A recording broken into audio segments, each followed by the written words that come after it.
What's going on, guys? Welcome back to another video. Today, we are going through what are the attributes of God and why do they matter. Of course, the link to this article is going to be in the description, as well as a donation link if you so choose. But this is going to be, I believe, the fourth part to my introduction to systematic theology. This is going to be a part of a bigger playlist, which you can find on my channel, and it's going to be 6 parts. So we have 2 more parts, Friday and then Saturday morning.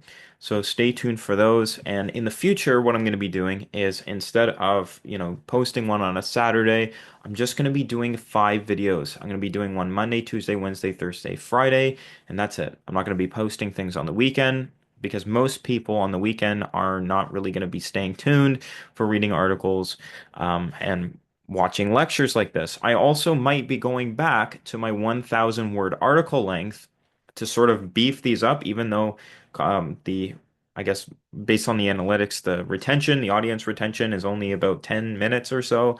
I think that it's very important that we actually give these topics the depth that they need. And I want to treat this more like a class sort of setting. And you're not going to really have 20-minute classes. Your classes that you take in university are going to be about an hour.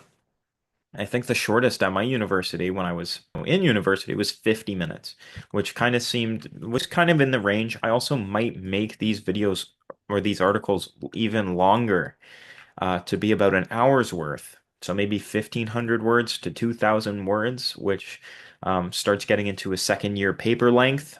But as of right now, this is a very manageable size. If you guys want me to, I can keep it this length. If you want me to expand it, make these videos longer for more depth on each one of the classes, then I certainly can. I've also added in at the very end of the articles discussion questions for you guys to do. So once you've listened through this, just to keep you guys engaged and focused and sort of motivate everybody to leave a comment, I do have discussion questions. I'm looking for maybe 100 words for each, but of course, you can answer them in any depth or brevity you want. Doesn't really matter. You can answer all 3 of them. You can answer only one of them. If you want to answer question one, go ahead. If you want to answer question three, go ahead. But if you want to answer just one or two, that's fine.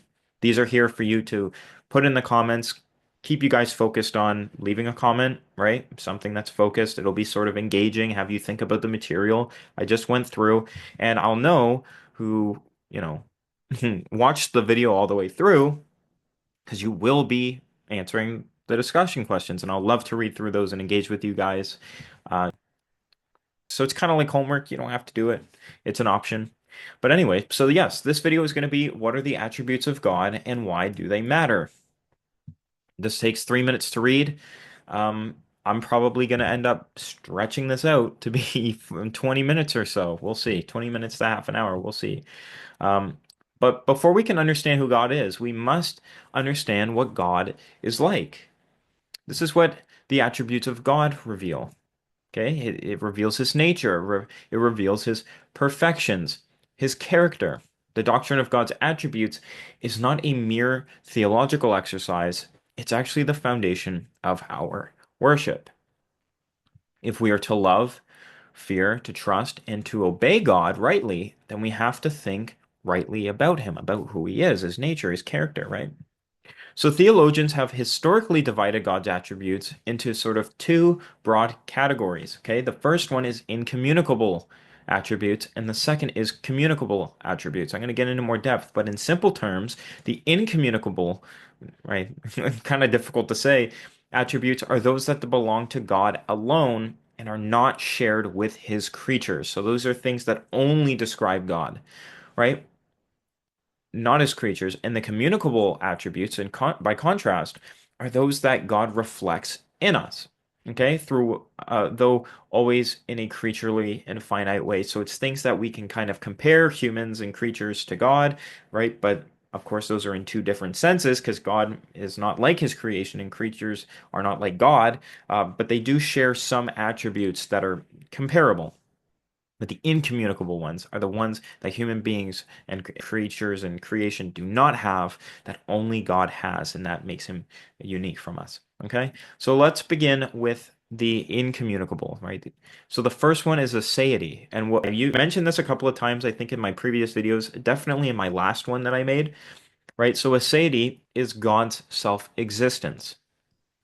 God depends on nothing and no one. Okay, as Yahweh says, I am who I am. And we quoted this in the last video as well, Exodus 3:14, right here. And God said to Moses, I am who I am. And he said, Thus you shall say to the sons of Israel, I am has sent you. I am who I am talks about a oneness, a self-sufficiency, an independence. God is.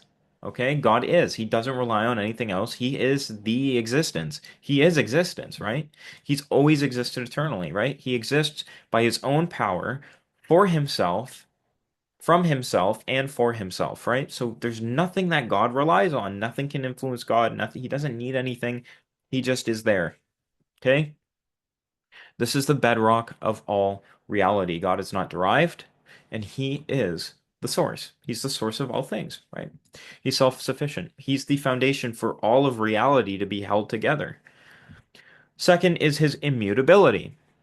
And this says that God does not change by his nature, okay? His purposes, which is where he's decreed everything, he's created everything for his purpose, and he has a sort of overarching narrative of history, which we're living in, right? His purposes, his promises, and his perfections are things that remain constant. They don't change, they don't waver, you can't influence them, right? We know this from Malachi 3, verse 6, which says, For I, Yahweh, do not change. Okay, for I, Yahweh, do not change. Therefore, you, O sons of Jacob, are not consumed. Okay, it means that Yahweh is static, like in his purposes, in his plans, in his decrees, right? In his goals.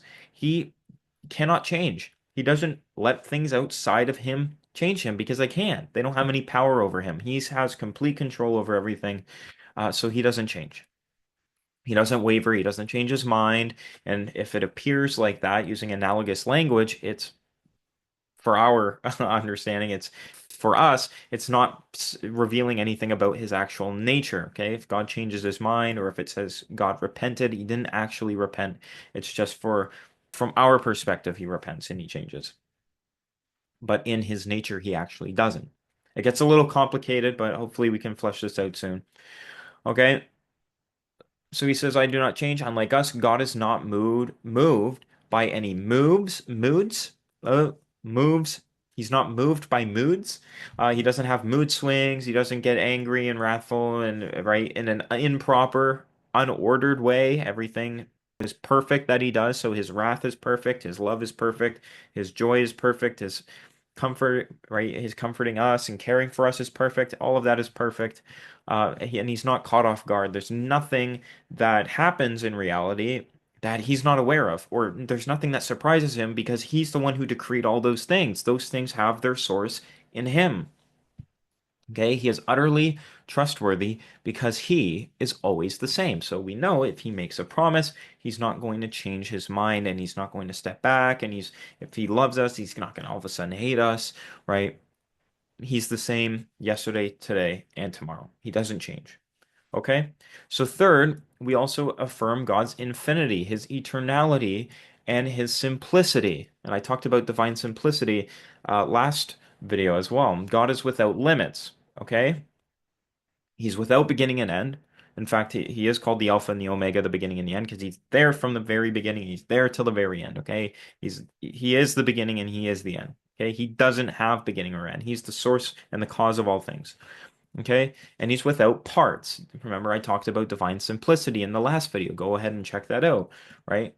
He is not without parts. He's not composed of different features or different parts. Instead, all of his attributes are one with his essence, with his nature, with his being. He's not composed like a creature. Okay, he's not partly love and partly love, or partly love and partly just, right? He is love and he is justice. He's as much love. He's entirely love as he's entirely just, right? Eh, He is entirely those things simultaneously. Okay, so his love is his justice, and his justice is his love, and his love is his power, and so right, everything about God is him. Okay, they're the same as each other. This is why we must resist thinking of God as merely the best version of ourselves. We can't, in our own minds and in our own feelings, be creating this sort of composite God made in our image right? We have to view God as he reveals himself because he's real, he's true, he's the true God, he's in control of everything, right? So he's not like us, he is altogether other. Okay? He's nothing like us. He's nothing like anything in creation because he's God. He created everything. There's nothing that in creation perfectly represents him. Not even our abstract ideas about him perfectly represent him, right? Okay. And yet, in glorious condescension, and condescension obviously means it's not like he's condescending in the sense like he thinks he's better than us, right? Even though he is better than us. And he does think that because he knows he's better than us. But condescending is that he's stepping off of his throne and he's entering and he's bringing himself down to a level that we can comprehend and understand him. Okay, so God reveals himself in a way that we can grasp. That's what condescension in terms of divine condescension, right? Or glorious condescension. Or, when Jesus Christ condescends the throne to become a human being. Okay, he steps off of the heavenly throne and he becomes a human being. He tabernacles among us. That's what it means by dwelling among us in human flesh. He makes his dwelling place the human nature. Okay? And these are his communicable attributes, his holiness, his righteousness, his goodness, his wisdom, his truth, his love, his mercy, grace, and his patience. These are things that human beings can experience and share, right? We can be holy, we can be righteous, we can be good, we can be wise, we can tell the truth, we can love other people, and we can be gracious and patient with other people. Okay? Hopefully you're tracking, hopefully this is making sense. He commands us to be holy because he is holy. So because he's holy, he says, therefore you must be holy. We know this from Leviticus 19 verse 12. Speak to all the congregation of the sons of Israel and say to them, you shall be holy, for I, Yahweh, your God, am holy. Okay? Because he's holy, he expects us to be holy as well, right? But he's the one who makes us holy. He's good and he does good. Okay, we know this from Psalm 119, verse 68. You are good and do good. Teach me your statutes, right? The psalmist is saying, God, you're so good and you do good. I want to follow in that and do the same. Teach me your statutes. Teach me your ways, so I can be good as well. Be a reflection of your goodness, right? He is the truth, and his word is the truth. John 17:17, Jesus says, sanctify them by the truth. Your word is truth, right? So he's truthful and his word is honest. It's true. It's the truth about reality. It's the truth about who he is. It's the truth about who we are, what creation is, what his plans are, right? He's truth. God is of truth and his word is of truth. It doesn't lie. He can't lie. And he abounds in steadfast love. He's slow to anger and he's rich in mercy and is patient with sinners. Exodus 34 says, then Yahweh passed in front of him and called out, Yahweh God, compassionate and gracious, slow to anger, abounding in loving kindness and truth. Look at this. Compassionate, gracious, slow to anger, abounding in loving kindness and truth. This is who Yahweh is. This is who he is by his very nature, by his very essence. Okay? All these perfections flow from one radiant center, the glory of God. It's his glory. God's glory is his intrinsic worth. Okay? It's his beauty, his weight, and his majesty. The heavens declare it, right? And history displays it, especially in the redemption of sinners through Christ. Through redemption, through creation, it shows his beauty, his design, his majesty, right? This is why Paul says his invisible attributes are evident in the things that are made, right? It's because his creation reflects things about his character. That was in last video as well. Go and check that video out. This is going to sort of elaborate on these sort of things, right? And his glory is not something we give him, right? It is what he has. He is glorified, right? Jesus Christ was glorified. Then he condescended. He took on human nature, humbled himself as a slave. And then he says, Father, return me to that glory I had with you before everything, before the beginning, before anything was created. Jesus Christ is glory. The Father, Son, the Holy Spirit, all three of them are the glory of God, right? They have the glory of God. But we are called to behold that glory, to declare that glory, and to live for that glory. Because at the end time, when Jesus Christ comes back and we become resurrected in new spiritual bodies like he was, we will partake in that glory as well. Okay? Indeed, the chief end of man is to glorify God and enjoy Him forever. This is what human beings are made for. This is what the creation's made for. Right? Man specifically is to glorify God, to worship Him, to be with Him forever, enjoying Him forever, enjoying His grace and His glory, being partakers of the divine nature, as Peter says. And when he says that, he's talking about partaking in God's glory. It's amazing, eh? So this is not only our duty, but it's also our delight. We should strive to, when we're given a new heart, we should strive to partake in that glory, right? The more that we know Him, the more we revere Him. Okay? This is the Christian life. We know Him, we make Him known, and we enjoy Him because He loves us. We love Him because He first loved us, right? And the more we reflect Him in the world He has made, right? We're supposed to be mirrors of the light, right? We're supposed to reflect the light. Okay, of Christ. We're supposed to carry on the mission. We're supposed to, be preaching the gospel to and evangelizing to everybody so that they can come to know God, right? Our job is to know God and make Him known to other people. And so that's it for this video. I have 3 discussion questions here. Like I said at the beginning of the video, answer these if you so choose in the comment section below. Even if you want to leave a comment, you don't have to answer these questions. If you don't want to, you can just leave a comment. Whether it's positive or negative, I don't really care.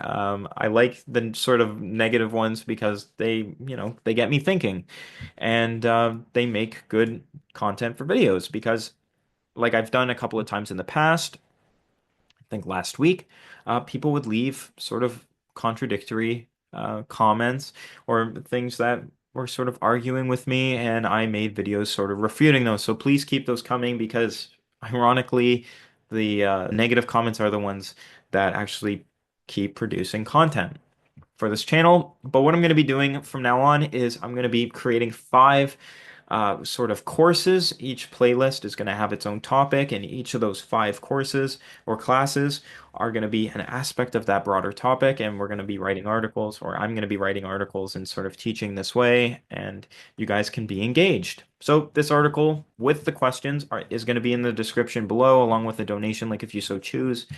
I'd very much appreciate it. God bless you all. Thank you so much, and I will see you in the next video. Bye bye.